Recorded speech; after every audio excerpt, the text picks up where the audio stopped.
कलाम दूँ और खुदा के कलाम की मुनादी को बयान करने वाली बंसी हूँ। मेरे साथ निकालिए मुकाशफा की किताब, उसका 3 बाब, उसकी 16 आयत। जिनके पास खुदा का कलाम है वो ज़रूर निकालिए मुकाशफा की किताब 3 बाब, उसकी 16वीं आयत, और कोई पढ़ने में रहनुमाई करे।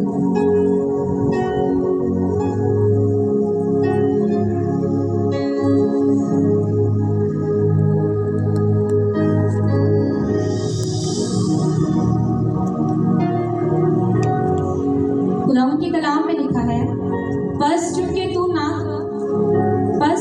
ना तो गर्म है ना सर्द, बल्कि नीम गर्म है, इसलिए मैं तुझे अपने मुंह से निकाल फेंकने को हूँ। खुदा का कलाम करार सुना जाना हम सबके लिए पैसे बरकत हो। खुदा का कलाम फरमाता है कि हम मसीही हैं कि नहीं, लेकिन फिर भी खुदा का कलाम फरमाता है कि मैं तुझे अपने मुंह से निकालने को, ना तो तू गर्म है। अगर हम गर्म हैं तो खुदा की आग हमें जाहिर होनी चाहिए। अगर तो हम ठंडे हैं तो फिर हमें खुदा का नाम ही नहीं जानना चाहिए, क्योंकि उसका कलाम फरमाता है या तो तू गर्म हो जा, या तो तेरे अंदर खुदा की आग ठहरी रहे, या तो फिर तू ठंडा हो जाए कि तुझमें जाहिर ही ना हो कि तू खुदा का बेटा और बेटी है। हम नीम गर्म मसीही नहीं बनना हमें। जो नीम गर्म मसीह है उसका एक पाँव दुनियावी जिंदगी में, एक पाँव उसका रूहानी जिंदगी में, और ऐसे लोग कभी कामयाब नहीं होते। ऐसे लोग जो खुदा की बारगाह में भी है, खुदा का कलाम ये वाज़िह तौर पे फरमाता है कि एक वक्त में एक आदमी 2 मालिकों की खिदमत नहीं कर सकता। या तो वो एक से अदावत रखेगा और दूसरे से मोहब्बत। और आज हमारी जिंदगियों में खुदा का कलाम ये फरमा रहा है कि हमने नीम गर्म मसीही नहीं बनना, हमने ऐसा मसीही बनना है जिसमें खुदा की आग जुम्बश करती हुई नजर आए, जिसमें खुदा की फायर जुम्बश करती हुई नजर आए, इसमें खुदा का रूह कुदस मौजूद है। और वो रूह कुदस जो हमारी जिंदगियों में जाहिर होता है और हमारी जिंदगियों से फिर दूसरी जिंदगियां नजात को हासिल करती हैं। नीम गर्म मसीह वो है जो, क्योंकि हम एक पानी की मिसाल लें तो जब पानी को चूल्हे के ऊपर रखा जाए तो वो तब तक उबाल होता रहेगा, उबलता रहेगा, जब तक उसके नीचे आग जलती रहेगी। और जब उस पैन को हम आग से नीचे उतार लेंगे वो थोड़ी देर के बाद ठंडा पड़ना शुरू हो जाएगा। ऐसा है कि नहीं? हमारी जिंदगी में भी खुदा का कलाम इसी तरह, अगर हमारी जिंदगी में खुदा का कलाम जुम्बश करता रहता है, हम रूटीन में खुदा के कलाम को पढ़ते रहते हैं, तो हमारी जिंदगी एक आग की तरह जुम्बश करती है। आग की तरह, ऐसी आग जो भस्म कर देने वाली आग है, और खुदा का रूह भी ऐसी आग है जो इब्लीस के तमाम कामों को भस्म कर देता है। हमें बोर नहीं होना, आपने जवाब देते रहना। जवाब देंगे, सीखना सिखाना हमारा काम है, सिखाना पाखरू का काम है। आप जवाब देंगे तो आप सीखेंगे। आमीन आमीन। हम जब पानी को चूल्हे से नीचे उतारेंगे तो वो ठंडा पड़ना शुरू होगा। इसी तरह एक संडे हम चर्च नहीं जाएंगे, दूसरे संडे हम ठंडे पड़ जाएंगे, ढीले पड़ जाएंगे। दूसरे संडे हम चर्च नहीं जाएंगे, तीसरे संडे हम भूल ही जाएंगे कि हम मसीह भी हैं। ऐसा है कि नहीं है? तो फिर हमें क्या जरूरत है कि हम खुदा के कलाम को अपनी डेली बेस में रखें, हम खुदा के कलाम को पढ़ते रहें, ताकि खुदा का कलाम जो बेतसीर नहीं लौटता हमारी जिंदगी में जड़ पकड़े और उस जिंदा नाम का जिक्र जला देने वाले बन सके। और ये ऐसी आयत है जो डरा देने वाली भी है। आज जो मेरा मजमून है वो डरा देने वाली आयात के मुताबिक है। ये आग जो खुदा का कलाम, और हम अपने मुंह से उगलते तब हैं जब हमें बदहज़मी हो जाए। जब हम कोई चीज़ खाते हैं, जब हमें वो हजम नहीं हो रही होती तो फिर हम उसको मुंह से बाहर निकाल देते हैं। तो फिर खुदा का कलाम भी फरमाता है कि ना तो तू सर्द है ना तो तू गर्म है, तो इसलिए मैं तुझे अपने मुंह से उगल देने को हूँ। आज हमें अपनी जिंदगियों पर गौर करने की जरूरत है कि क्या खुदा हमें अपनी जिंदगी से उगल देने को तो नहीं, क्या खुदा हमें अपने मुंह से निकालने को तो नहीं, क्या खुदा हमारी जिंदगी को तबाह करने के लिए तो नहीं आया। खुदा ने अपने प्यारे बेटे यूहन्ना 3:16 में लिखा है, क्योंकि उसने अपने इकलौते बेटे को बख्श दिया ताकि जो कोई ईमान लाए हलाक न हो बल्कि हमेशा की, सब बुलंद आवाज के साथ कहेंगे, जो कोई ईमान लाए हलाक न हो बल्कि हमेशा की। तो फिर उसने अपने बेटे को कुर्बान कर दिया, तो फिर हम अपनी जिंदगियों में दुनियावी जिंदगी को कुर्बान करने के लिए यहाँ पर मौजूद हैं। आमीन।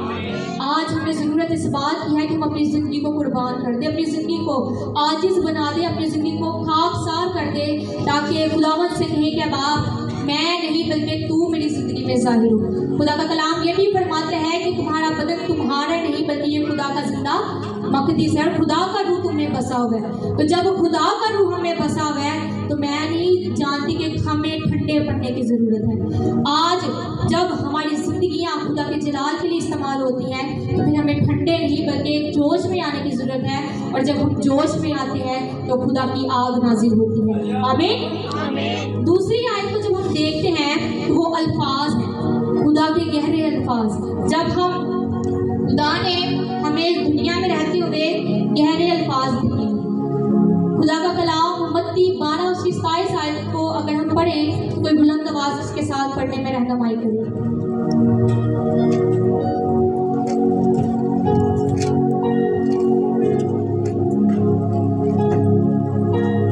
मत्ती 12 बाब उसकी 36 आयत।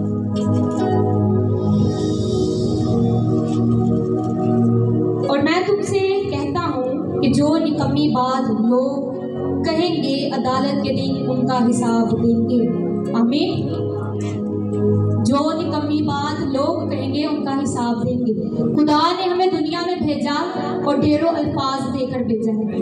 आज हम किसी इंसान से मिले ना, चाहे वो हमें जानता भी नहीं है, हम उसे बड़े प्यार से बात करते हैं, चाहे उसके साथ प्यार हो या ना हो। Love you, Jesus, God bless you. और जब वो फ़ोन बंद करें या घर से उसके साइड पे जाएं फिर पर पता नहीं कैसे कैसे अल्फाज उसके लिए इस्तेमाल किए जाते हैं। पता नहीं कितों आ जाता है, पता नहीं कौन सी ऐसे अल्फाज यूज़ करते हैं कि नहीं करते। तो फिर हमें इन अल्फाज को हिसाब देना पड़ेगा। हम ज़िंदगी में रहते हुए बहुत से गुनाह करते हैं, बहुत सी गलतियाँ, बहुत सी खता करते हैं, हमें हिसाब देना पड़ेगा। खुदा ने अपने बेटे को भेजा ताकि हम गुनाह से निजात को हासिल करें। तो आज भी हम क्यों गुनाह कर रहे हैं? हम जाने ना अनजाने में गुनाह करते हैं, और अगर खुदा ने ढेरों अल्फाज दिए हैं तो फिर ढेरों का हिसाब भी होगा। हमारे मुंह से निकलने वाला एक एक लफ्ज़ हमारे लिए बरकत का बायस भी ठहर सकता है, हमारे लिए मौत का सबब भी हो सकता है। अगर हम मुंह से अच्छे अल्फाज दोहराएंगे तो फिर हम जो खुदा की आसमान की बादशाही है उसके वारिस ठहरेंगे। और अगर हम ज़िंदगी में रहते हुए, दुनियावी ज़िंदगी में रहते हुए गलत अल्फाज यूज़ करेंगे फिर उसका हिसाब भी देना होगा। क्योंकि बहुत से इंसान हैं, बहुत सी ज़िंदगियाँ हैं जो ना जाने अनजाने में गुनाह करती हैं, क्योंकि खुदा ने हमारी ज़िंदगियों में ऐसे लम्हात दिए हैं जिनको हम इस्तेमाल करके अपने अल्फाजों का ज़ख़ीरा जो है वो बोलते हैं। तो आप पर ये जाहिर होता है कि आप उसको कैसे इस्तेमाल करते हैं। खुदा ने आपको होंठ भी दिए हैं, खुदा ने आपको दांत भी दिए हैं, तो फिर इनको बंद करें, इन पर कंट्रोल करें, क्योंकि इनका कंट्रोल आपके हाथों में है। आपके मुंह से निकलने हैं अल्फाज तो फिर आपका कंट्रोल आपके दांतों पे, आपके होंठों पर होना चाहिए। या आपके लिए आपके गार्ड हैं, या आपके लिए आपका हथियार है। अगर आप इनको बंद रखेंगे तो फिर आप इब्लीस पर काबू पा सकेंगे।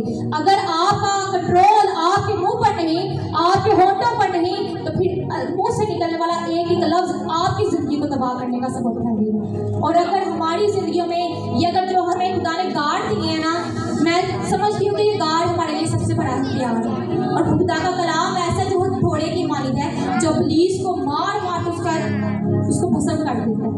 तो फिर खुदा के मुँह से निकलने वाला अल्फाज हमारे लिए इतना बरकत का सबब ठहरता है। तो खुदा ने हमें भी इख्तियार दिया।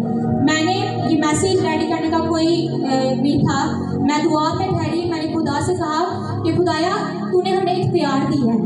हम जो कहते हैं तेरा कलाम फरमाता है कि तू पहाड़ से कहीं यहाँ से टल जा तो वो यहाँ से टल जाएगा। तो फिर तूने इख्तियार दिया तो आज मेरी ज़िंदगी में नया काम होना चाहिए। रात को ख्वाब रोया में तुमसे हम कलाम होगा और एक बड़ा नया काम दिखाएगा मुझे। और मैंने रात को ही उसी रात को ख्वाब में मैसेज देते हुए अपने आप को देखा, और उसके बाद फिर मैंने इस मैसेज को रेडी किया और खुदा ने मेरी ज़िंदगी में नया काम किया था। इस मैसेज को रेडी करने का सबब यह है कि खुदा ने हमें इख्तियार दिया। हम अपने इख्तियार के सबब से जहन्नम में भी दाखिल हो सकते हैं और जन्नत में भी दाखिल हो सकते हैं, आसमान की बादशाही में भी दाखिल हो सकते हैं, और इब्लीस की जो बादशाही है उसमें भी दाखिल हो सकते हैं। इख्तियार हमारे पास।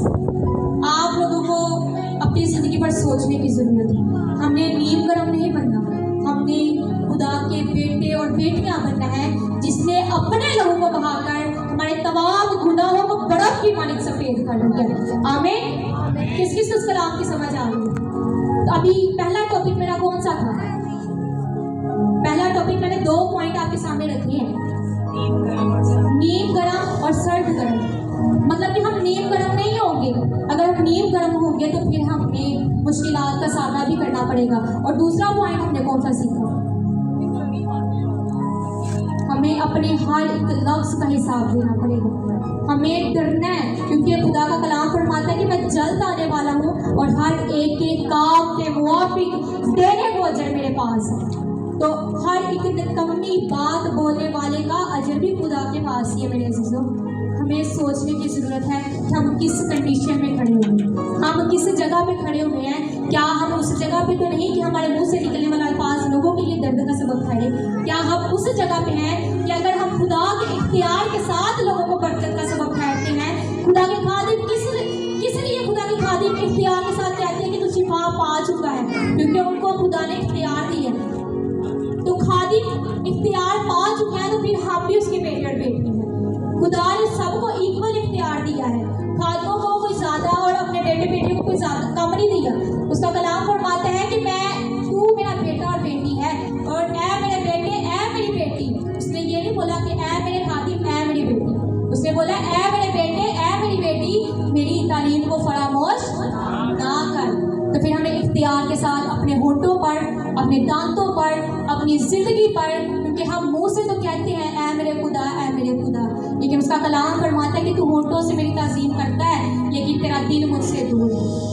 ہمیں اپنے دل پہ, اپنے ہونٹوں پہ, اپنے ذہن پہ, اپنی سوچوں پہ, خیالوں پہ, اپنی فل باڈی پہ اختیار رکھنا ہے کہ ہمارے اوپر ابلیس کی کوئی چال نہ چلے گا. آمین. خداوند آپ سب کو اس کلام کے وسیلہ سے برکت دے.